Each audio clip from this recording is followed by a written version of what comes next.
कि शाश्वत चिकित्सा हमारे अथर्ववेद की विद्या है, और अथर्ववेद से ही उपवेद के रूप में आयुर्वेद आया है। आयुर्वेद के आने की पहले की जो चिकित्सा विद्या थी, जिसमें दवाइयों की जरूरत नहीं थी, यह शाश्वत चिकित्सा वही विद्या है, पूरी तरह से साइंटिफिक है। इसके प्रणेता ऋषि अंगिरा हैं, और ऋषि अंगिरा ने 4 प्रकार की चिकित्सा विद्या का वर्णन किया है अथर्ववेद में, जिसको अथर्विनी, आंगिरसी, दैवीय और मनुष्यजा के रूप में वर्णन किया है। तो ये आंगिरस विद्या, जिसके ऊपर 7 दिन से हमारे लेक्चर चल रहे थे, हम लोग क्लास ले रहे थे, ये शाश्वत चिकित्सा आंगिरस विद्या है।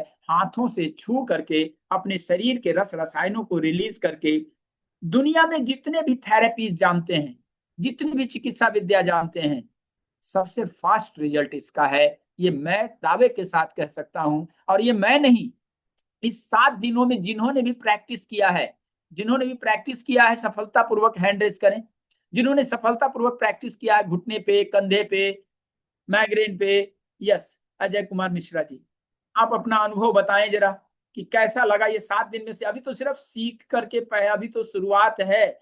इतनी जल्दी पढ़ने के बाद, एमबीबीएस करने के बाद भी 1 साल तक उसको हाउस सर्जनशिप करनी पड़ती है, और आप 7 दिन में, अभी क्लास अभी खत्म भी नहीं हुआ और प्रैक्टिस करना शुरू किया, रिजल्ट लेना शुरू किया, इससे फास्ट रिजल्ट तो कुछ हो नहीं सकता। बिल्कुल गुरुदेव, प्रणाम आपके चरणों में। मैं तो, ऐसा लग रहा है कि जैसे आपने कोई जादू सिखा दिया है। मैं करीब करीब 30-40 लोगों को घुटनों में, साइटिका में, सर्वाइकल में और पेट की समस्या में ऐसे जादुई रिजल्ट मिल रहे हैं कि हमें ही विश्वास नहीं था कि इतने रिजल्ट इसमें मिल सकते हैं। एक अनुभव मैं साझा करता हूं। मैं एक गांव में, यही ग्वालियर के पास में एक गांव है, मेरे फ्रेंड का गांव है। तो मैं उस गांव में गया, तो मैंने कहा कि आपके गांव में जिन लोगों को घुटने दर्द हो रहे हो, ऐसे 3-4 लोग बुला लो। तो उन्होंने 4-5 लोगों को बुलाया। उसमें एक माता जी थी, करीब 60 या 65 ईयर उनकी उम्र होगी। तो वो अपना पैर घसीटते घसीटते आई मेरे पास। तो मैंने उनको ये थेरेपी दी। तो मैंने सोचा कि अब हमने यहाँ शुरू किया है तो हम इसको 3 दिन लगातार करेंगे। दूसरे दिन फिर बुलाया मैंने। तो वो माताजी ने जो मुझे आके बताया कि हम जब रात को करवट बदलते थे तो हमें पैर उठवाना पड़ता था किसी से, पैर हमारा सुन्न हो जाता था, हम उठा नहीं पाते थे। लेकिन आज हम बहुत आराम से सोए हैं और हमें पैर उठाने के लिए किसी को नहीं बुलाना पड़ा। तो जब 3 दिन हमने उनको थेरेपी दी, तो तीसरे दिन इतना खुश होके वो मुझे आशीर्वाद दे के गई। बोले 20 साल में हमने कई जगह दिखा लिया, ऐसा आराम हमको कहीं नहीं मिला। बोले हम लगभग 50 से 60% ठीक हैं। एक और वहां एक महिला आई थी आगरा से, वो उनकी रिश्तेदार थी। उनको साइटिका की प्रॉब्लम थी। वो कई जगह इलाज ले चुकी हैं, लेकिन 3 दिन में उनका एक पैर में जो दर्द होता था घुटने में, वो 100% ठीक हो गया। और साइटिका में भी उन्हें लगभग 80% आराम मिल गया। अभी कल फोन आया था कि हम जीने चढ़ सकते हैं, आराम से उतर सकते हैं और बैठ के काम कर सकते हैं, जो पहले हम नहीं कर पा रहे थे। बहुत इतने बहुत अच्छी, बहुत इतने अच्छी। जादुई रिजल्ट आ रहे हैं कि बहुत उत्साहित हैं इसके लिए। और आपको हम धन्यवाद देते हैं कि आपने ये जो विद्या हमको दी है। बाकी तो ये धन्यवाद, धन्यवाद मुझे नहीं देना है, धन्यवाद यूनिवर्स को दें, धन्यवाद ईश्वर को दें, और धन्यवाद हमारे गुरुदेव को दें। ये गुरुजनों का ज्ञान है, मैं तो सिर्फ बांटने वाला एक स्पीकर हूँ, बस स्पीकर जैसा बजता हूँ। मुझे कुछ आता जाता नहीं है। मुझे जो भी मिला गुरुजनों से मिला, जो भी मैं दे दे रहा हूँ, ये गुरुजनों का प्रसाद बांट रहा हूँ। और अब कितने लोगों को आगे, कुछ लोग इंटरेस्टेड थे हमारा एडवांस कोर्स करने के लिए, जो अपने जीवन में इसको अपने प्रैक्टिस में आना चाहते हैं कि हम इसको अपने करियर के रूप में लेंगे। खास करके जो वैसे लोग जिनके पास समय है समाज की सेवा करने के लिए, जो इसको करियर के रूप में लेना चाहते हैं, या खूब अच्छे से सीखना चाहते हैं, एक अच्छा सर्टिफिकेट होल्डर बनना चाहते हैं कि जिसका रोल नंबर डाले तो टिल डेथ, जिंदगी भर आपका इंस्टीट्यूशन बताए कि हाँ इसने शाश्वत चिकित्सा का कोर्स किया है। कभी भी खाली रोल नंबर डाल दो अपना। जैसे अभी अपना ये डालना है तो होता है, तो पता कर लेते हैं ना कि ग्रेजुएशन कब किया, कितने नंबर से किया, किसमें कितना नंबर आया, ऐसे। तो उसके लिए पूरी व्यवस्था है, एडवांस कोर्स हमारा। इसके अलावा जो हार्मोन्स के बारे में डिटेल सीखना चाहते हैं, 1 साल तक बाबा जी से जुड़े रहना चाहते हैं, वैसे लोग, जो हमारे जो ऑफलाइन सेशन में आना चाहते हैं कि बाबा जी के साथ 4 दिन गुजारना है, वैसे लोग, या जिनका परिवार आना चाहते हैं, तो दीपक जी अभी आएंगे, थोड़ी सी जानकारी देंगे उसके बारे में, फिर सवाल जवाब का सेशन। अभी 1 घंटा और, आज आखिरी दिन है, और हमारी भाषा में कहें तो अभी तो पार्टी शुरू हुई है। किरण, किरण मदन मोहन सेठ, यस प्लीज वेलकम। यस किरण, आप भी तैयार रहो, पहले मदन मोहन सेठ, आफ्टर की। गुरु जी चरण स्पर्श। जी प्रणाम। मैं लखनऊ वाले सेशन में था, ऑनलाइन भी क्लास किए थे गुरु जी, बहुत अच्छे। और लखनऊ वाले सेशन में भी थे हम आपके आशीर्वाद से तो बहुत सारा पेशेंट को देख भी रहे हैं, और बहुत लोग अच्छे हो रहे हैं। आपका जो सिखाया ये जादुई गुण है, ये बहुत अच्छा लग रहा है। गुरु जी मेरा एक प्रश्न था जी, कि नाभि बैलेंसिंग कितने दिन किया जाए? नाभि बैलेंसिंग अगर रोज करें, एक दिन छोड़ के, ठीक ठाक आदमी है तो भी कर सकता है, कहीं कोई समस्या नहीं, उसमें कोई एक साइड समस्या इफेक्ट नहीं है।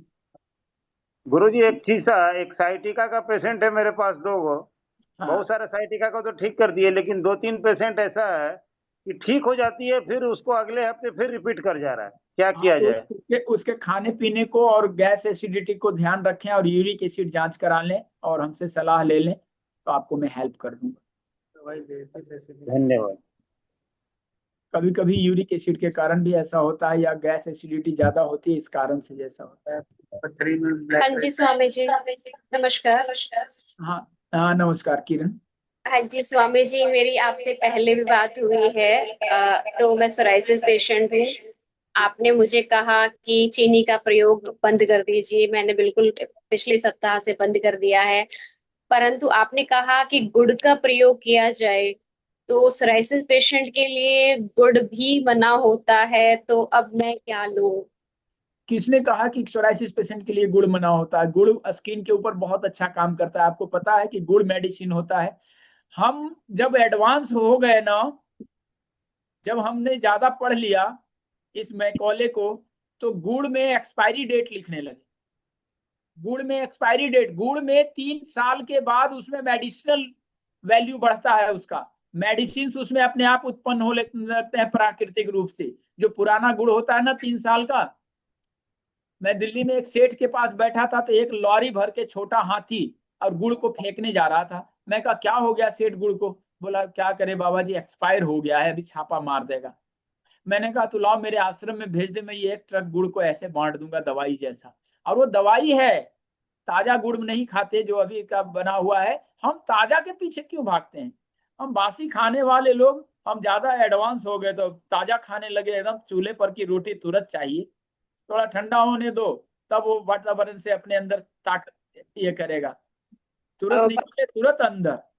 कुछ वो चीजें गर्म लेनी। गुड़ गुड़ आप खा सकती हैं थोड़ा बहुत, गुड़ तो ब्लड प्यूरिफायर होता है माते। ठीक है। अच्छा, आपने जैसे कहा था स्टोन के अंदर जब चावल मना किया गया था, तो आप कह रहे हैं कि शाम के समय काले चावल हम ले सकते हैं, तो काले चावल स्टोन पेशेंट को नुकसान नहीं करेंगे क्या? चावल का मतलब काला चावल नहीं होता। जब हम जल की बात करते हैं ना, तो गंगा जल सीधे सामने आता है। जल का मतलब गंगा जल। गंगा हम्म। जल पानी नहीं होता, गंगा में पानी नहीं बहता है, जल बहता है। जो हम जब किशन कन्हैया के यहाँ वृंदावन जाते हैं ना, तो वृंदावन की जो है ना मिट्टी है ना, वो मिट्टी नहीं कहलाती, वो रज कहलाती है। तो वो चावल नहीं कहलाता, वो मेडिसिन कहलाता है, दुनिया का सबसे ज्यादा एंटीऑक्सीडेंट है। और 2 चम्मच टी स्पून लेना है। चावल आप खाती कहाँ? मैंने राइस सूप बताया, सूप अलग चीज हो जाता है, भात अलग चीज हो जाता है। बात समझ पा रही हैं आप? तो सूप में किस किस चीज का मिलान करते हैं हम? उसमें 2 चम्मच ब्लैक राइस, 4 चम्मच छिलके वाली मूंग की दाल, 1.5 लीटर पानी में हल्की आंच पे धीमे धीमे धीमे, सूप बनाने का जो तरीका है धीमी आंच पे बनता है सूप। और जब उसका सारे तत्व रिलीज हो गए, तो जीरे से छौंक लगा दो और गरम गरम सर्व करो। अच्छा बाबा जी, एक गूगल बाबा ऐसे कहता है कि सोराइसिस पेशेंट के लिए गन्ना भी बंद है, खजूर भी बंद है, और गुड़ भी बंद है। मैंने तो, और दूध भी बंद है, मैं सब कुछ बंद करके बैठी हुई थी। मैंने क्या कहा कि गन्ना इसलिए बंद है कि गन्ना लेने के बाद में डायरेक्ट हमारा जो शुगर लेवल है बढ़ता है, लेकिन गुड़ लेने के बाद में गुड़ में मेडिसिनल वैल्यू आ जाता है। जब रूप बदलता है तो उसका भाव भी बदल जाता है और उसके अर्थ भी बदल जाते हैं। जब आप कहते हैं ना कि जब इतनी छोटी थी यही तो बिटिया थी, फिर पत्नी हो गई, फिर दादी हो जाएगी। तो रूप बदलता है और समय के अनुसार उसकी परिभाषाएं बदल जाया करती है। बात समझे? तो गुड़, गन्ने में चीनी भी है और गन्ने में गुड़ भी है। तो गन्ना नहीं खाएंगे, चीनी नहीं खाएंगे, हम गुड़ खाएंगे। कौन सा? तो पुराना गुड़, वो भी कितना? तो थोड़ा थोड़ा। मेडिसिन जैसा काम करेगा। ठीक है। अच्छा, मेरा आखिरी प्रश्न है एक बाबा जी, कि मेरी जो बिटिया है वो लगातार एक चीज को देखती है तो उसकी आंख से पानी लगातार टपक टपकने लग जाता है। तो तो कोई भी एक चीज को देखेगा तो पानी आ जाएगा। नहीं, वो थोड़ी देर भी केंद्रित नहीं कर पाती है अपनी आंखों से। वो आदत बनाना पड़ता है, उसकी प्रैक्टिस करनी पड़ती है। ये जो हम लोग जैसे दीपक के ऊपर ध्यान लगाते हैं, एक जगह पे ध्यान फोकस करते हैं ना, तो उसके लिए आदत बनानी पड़ती है। वो प्रैक्टिस करने की चीज है, वो बीमारी नहीं। लगातार आंखों को अगर खोले रखें तो ड्राइनेस आ जाता है ना, पलकें ऐसे ऐसे होती है ना, तो पानी छोड़ता है। हमारे आंखों के पास में यहाँ पे ना साइड में क्या होता है, एक ग्लैंड होता है, that's called lacrimal gland. Lacrimal gland हमारे आंसुओं को छोड़ने के लिए ग्लैंड होते हैं, जो हमारे आंखों को ड्राइनेस से बचाता है, फंगस से बचाता है, बैक्टीरिया वायरस से बचाता है, क्योंकि उसके अंदर पेस्टिसाइड होता है। पेस्टिसाइड, सिर्फ फंगीसाइड नहीं, पेस्टिसाइड। ये मैं नहीं कहता हूं, आपका मॉडर्न साइंस कहता है। और जितने ड्राई फ्रूट खाने वाले लोग हैं, जो छिलका समेत बादाम खाते हैं, वो पेस्टिसाइड को साथ में खाते हैं, क्योंकि उसको सुरक्षित रखने के लिए उसके छिलके के अंदर एक पेस्टिसाइड होता है, नॉट फंगीसाइड। पेस्टिसाइड की बात कर रहा हूं, पेस्टिसाइड सभी समझते हैं ना। उस बादाम को सुरक्षित रखने के लिए प्रकृति ने पेस्टिसाइड डाला है। इसीलिए कभी भी बादाम खाना तो छिलका ऐसे रात भर पानी में डाल के छिलका ऐसे उतार देना,